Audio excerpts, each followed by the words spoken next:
The key reason I'm running for office is really what kind of America we're going to leave to future generations. And if you want a quote that sort of epitomizes my view, and even the reason I ran for state senate, and the whole reason I decided to leave my business career to do this was, de Tocqueville's observation, the French philosopher when he came to America, that the American Republic is safe until the Congress learns it can bribe the public with the public's own money.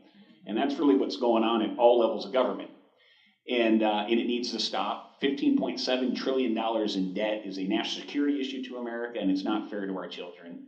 When I was at Harvard, they made me a teaching fellow in economics, and it was interesting. I used to give them my cougar wisdom and talked about what we learned out here in Eastern Washington. And when I was a member of the Republican Club at Harvard, it was so small we used to call it the phone booth club because we could all fit in the phone booth. But when I say development economics, a debt to GDP ratio of about 60% was a real concern for a developing country. Well, we now owe more debt in this country than our entire economy produces in a year, and that's a huge, big problem. How are we going to solve it? I really believe that America needs a balanced budget amendment. I think, a broken Washington, D.C. has shown that people will put special interest in front of fiscal responsibility, and I think that the Congress needs some constraints on that. So I do support a balanced budget amendment. And I also know from my time in the state Senate, you don't get things done in the legislature or in the Senate because you stand up and you make a great speech. The fact of the matter is you got to build an alliance and find teamwork. You got to stand on principle, but to get things done, you have to have some political courage and you have to have some capability.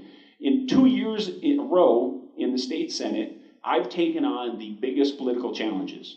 2 years ago, it was my bill. I was the lead sponsor on a bill to consolidate government. That 4 government agencies were consolidated into 2. And we increased slightly the amount of contracting out that can go on. Now, there needs to be a lot more done in that, but it was a big step in the right direction for the state. This year, I was the co-sponsor of the most difficult bill in the Senate, which was to reform the state's pension system for state employees. And it doesn't work in Greece for people to get a pension bonus if they're retired at age 55, and it can't work here in Washington State. And it's something that was given in 2007 when the gravy train was rolling through, and we just can't afford it. But politically, how do you actually get that done? And the way we did that in the state Senate this year is we said, well, people currently on the program have to have their promises made good.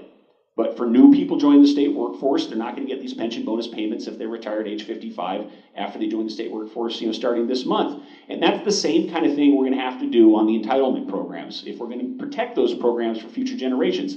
And those are always third-rail policies that people haven't wanted to talk about them, but we need to talk about them now. So I think you have someone who's really committed to fiscal responsibility and also someone who has demonstrated an ability to downsize government and bring fiscally responsible policies to fruition. And I think there's a capability aspect with that as well, too.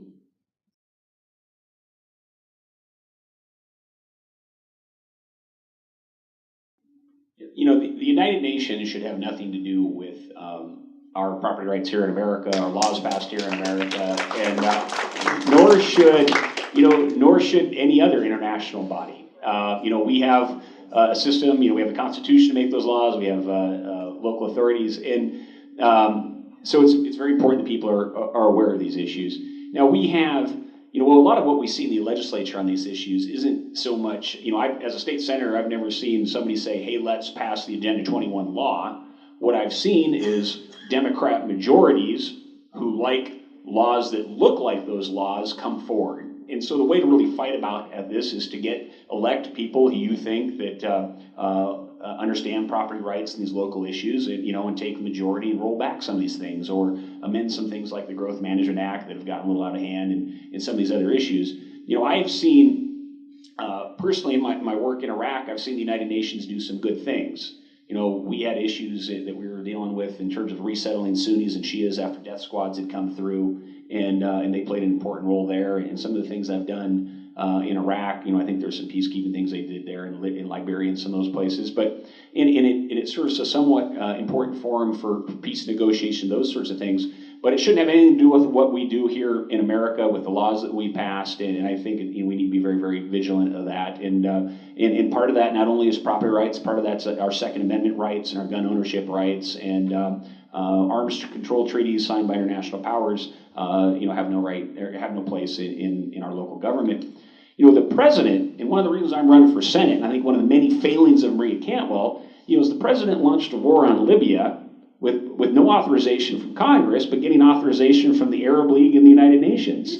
And we have Supreme Court justices like Ruth Bader Ginsburg who reference the United Nations as a source of law in these international treaties, and that's just not right.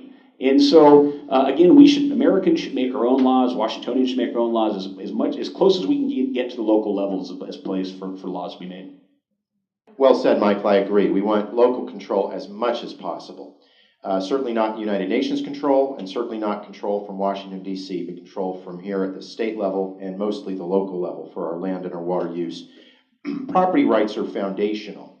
Our founding fathers knew that. Without the right to own property and use your property, not just own it, but use it, you really lose your ability to take care of yourself, to grow your own food, to become wealthy, to have a place to live, to recreate. Foundational issue. And the encroachment upon property rights has been insidious and progressive and relentless. There's always somebody, and there always has been somebody who wants to take your land from you. That will never change.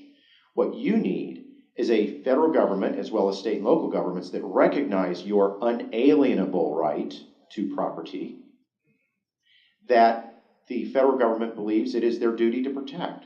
This is why I am opposed to decisions like the 2005 Suzette Kelo versus City of New London decision, where they said under the Fifth Amendment takings clause that the federal government could take that local governments or state governments could take your property, even if they then transferred it to a private buyer, and the property was subsequently used for private use, as long as it fit broadly into some plan of development that was for the general good. Whoa, I draw a line there. No way, no how. That is not an appropriate use for taking your property under the Constitution. I will fight back. We need federal legislation to repeal that, okay? Get it back the way it should be. I've been endorsed by Steve Hammond, who is the Executive Director of Citizens Alliance for Property Rights. I've been endorsed by Clint Didier, farmer, Eastern Washington, who speaks often about UN Agenda 21. I've written about UN Agenda 21 on my flyer, on my website. I believe I'm the only candidate in this race who has. Right on this flyer you have, I say that I'll protect your property rights against things like the United Nations. I don't call it Agenda 21 because most people don't know what that means, but I say against the United Nations. I do not want the United Nations deciding how you use your property. Now, important point, it's the U.S. Senate that gives advice and consent to the President, and under the Constitution, it's the President who has the authority to bind us into treaties with foreign powers like the UN. This is why we need senators, and I'll be one of them, who is not going to give away the farm, so to speak, with regard to your property.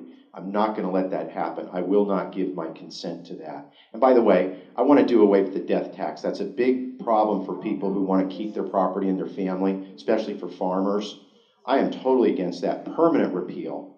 And as a doctor, I do not believe in taxation without respiration.